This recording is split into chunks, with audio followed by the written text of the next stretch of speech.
छत्रपती शिवाजी महाराजांच्या बलाढ्य स्वराज्याला साथ लाभते ती सह्याद्रीमध्ये वसलेल्या अनेक किल्ल्यांची।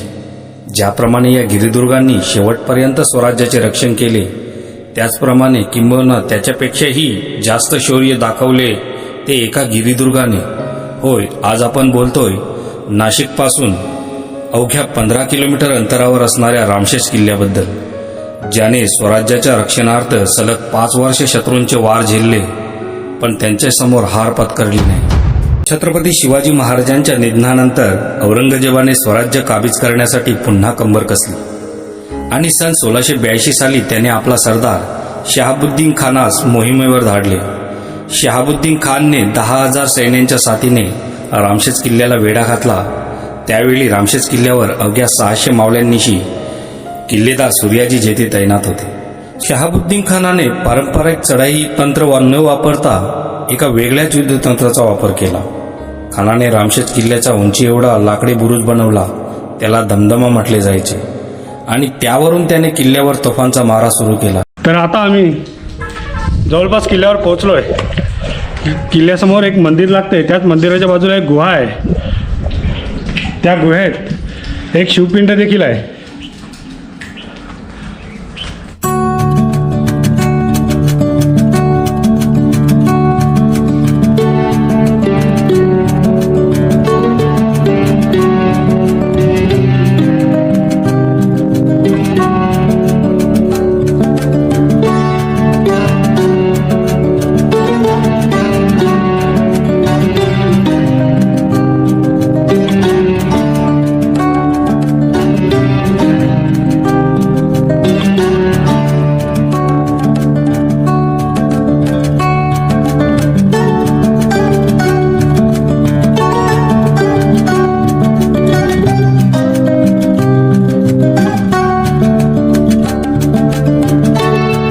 मित्रांनो, हे श्री रामाचं मंदिर आहे आणि या राम मंदिराच्याच बाजूला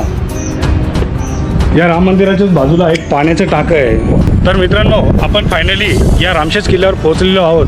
दरवाजातून प्रवेश करून या रामशेष किल्ल्यावर आपण आता पोहोचलेलो आहोत। या दरवाजाच्या समोर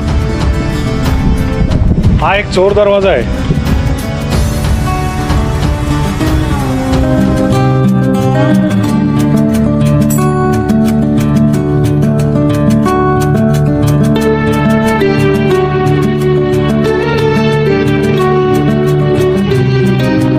हा आहे रामशेष किल्ल्यावरील महादरवाजा। हा दरवाजा पाहिल्यानंतर आपल्या मनाला भुरळ नाही पडली तर नवळच। रामशेष किल्ल्यावर मराठा सैन्यांची भूते आहेत, त्यांच्यामुळे आपल्याला विजय मिळत नाही अशी बातमी मराठ्यांनी पसरवली। ही बातमी कोकलताश याला कळली आणि त्या विद्वानाने ह्यावर विश्वास देखील ठेवला। या भूतांना पळवून लावावे म्हणून त्यांनी मांत्रिकांना पाचारण केले। मांत्रिकाने 100 तोळे सोन्याचा नाग बनविण्यास सांगितले व तो नाग घेऊन मांत्रिक किल्ला चढू लागला। त्याच्या मागोमाग मोगल सैन्य देखील किल्ला चढू लागले। किल्ल्याच्या मध्यावर आल्यावर मराठ्यांच्या गोफणीतून सुटलेल्या एका दगडाने मांत्रिकाचा अचूक वेध घेतला आणि मोगल सैन्य वाट मिळेल तिकडे पळू लागले। अशा प्रकारे पुढे जवळपास 3 वर्ष औरंगजेबाने किल्ला हस्तगत करण्याचे अयशस्वी प्रयत्न केले। या काळात बहादूर खान, फतेह खान, कासिम खान किरमाणी अशा कित्येक सरदारांनी रामशेष जिंकण्यासाठी आपले सर्वस्व पणाला लावले, पण पराभवाव्यतिरिक्त त्यांच्या हाती काहीच आले नाही।